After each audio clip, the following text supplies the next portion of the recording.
একাগ্র চিত্তে মনের মাধুরী মিশিয়ে নিপুণ হাতের রং তুলির আশ্রে রাঙাচ্ছেন দেবী দুর্গার প্রতিমা।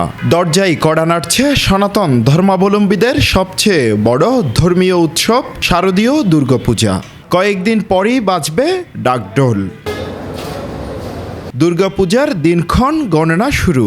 এই উৎসবে প্রধান উপজীব্য প্রতিমা। হিন্দু ধর্মাবলম্বীদের সবচেয়ে বড় উৎসবকে ঘিরে চট্টগ্রামের বিভিন্ন স্থানে চলছে প্রতিমা তৈরির কাজ। দেবী দুর্গা, সরস্বতী, কার্তিক, গণেশ, লক্ষ্মীকে আকৃতি দিতে দিনরাত পরিশ্রম করে ঘাম জড়াচ্ছেন এই কারিগর। আমরা নিখুঁতভাবে মন দিয়ে দেবী দুর্গার মুক্তির কাজ করি। দেবী দুর্গার কাজ ফাইনাল কাজ আমাদের শেষ। কাজটা করতে খুব ভালো লাগে, মন দিয়ে কাজ করি। অনেকেই আসছেন দেখে শুনে দেবী দুর্গার মূর্তি কিনতে। ওই আসছিলাম এখানে মুক্তি দেখার জন্য দুর্গাপুজো উপলক্ষে। তো যারা সাজগোজ করতেছে ওনাই দেখলাম, সুন্দর লাগতেছে, সেগুলো আমরা প্রতিমাটুকু সম্পূর্ণ হয়েছে কিনা তা দেখতে আসছি। ওটা সম্পূর্ণ হইলে আমরা মন্দিরে নিয়ে যাব, মায়ের আরাধনা করে, মায়ের কাছে প্রার্থনা করে সকল যাতে আমরা জাতি বর্ণ নির্বিশেষে সকলে উৎসবটা উদযাপন করে শেষ করতে পারি, মাকে এইভাবে যাতে সুন্দরভাবে বিদায় দিতে পারি। সকলকে শান্তিপূর্ণ একটি উৎসব উপহার দিতে পারবেন বলে জানান চট্টগ্রাম কেন্দ্রীয় পূজা উদযাপন কমিটির সভাপতি অ্যাডভোকেট নিতাই প্রসাদ ঘোষ। সব জায়গায় মোটামুটি সবাই দেখি যে খুব আন্তরিক। এবারে পুজোটা আমরা ভালোভাবে করতে পারবো আশা করি।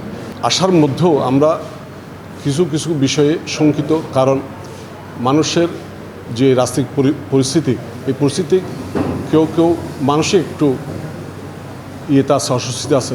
সেজন্য আমরা সবাইকে যাতে কোনো ধরনের সংখ্যা না রেখে সবাই আনন্দের সাথে আমরা পুজো করতে পারি। পূজা উৎসব ঘিরে ইতিমধ্যে সকল ধরনের সাজসজ্জা প্রায় সম্পন্ন হয়েছে, এমনটাই জানান চট্টগ্রাম কেন্দ্রীয় পূজা উদযাপন কমিটির সাধারণ সম্পাদক সুগ্রীব মজুমদার দোলন। চট্টগ্রাম জেলায় আমরা মাননীয় জেলা প্রশাসক মহোদয়ের সাথে বৈঠক করেছি।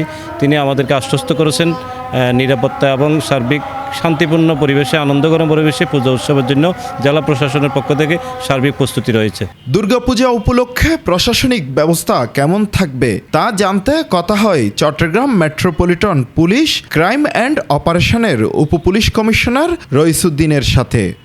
এই দুর্গাপূজাকে অত্যন্ত চমৎকার এবং নিরবিচ্ছিন্ন করার জন্য বিভিন্ন পয়েন্টে আমাদের 1000-এরও অধিক পুলিশ সদস্য বিভিন্ন ক্যাপাসিটিতে তারা দায়িত্ব পালন করবে। এর বাইরে আমাদের যারা এই দুর্গাপূজায় আমাদের পুলিশের সাথে অন্যান্য আইন শৃঙ্খলা বাহিনী, বিশেষ করে আনসার সদস্য মোতায়েন থাকবে। কারো ধর্মীয় কার্যক্রম যাতে অন্য ধর্মের মধ্যে নেগেটিভ প্রভাব না ফেলে সে ব্যাপারে ইতিমধ্যে আমাদের নির্দেশনা দেওয়া হয়েছে। আগামী 9 অক্টোবর থেকে শুরু হচ্ছে সনাতন ধর্মাবলম্বীদের সবচেয়ে বড় এই ধর্মীয় উৎসব।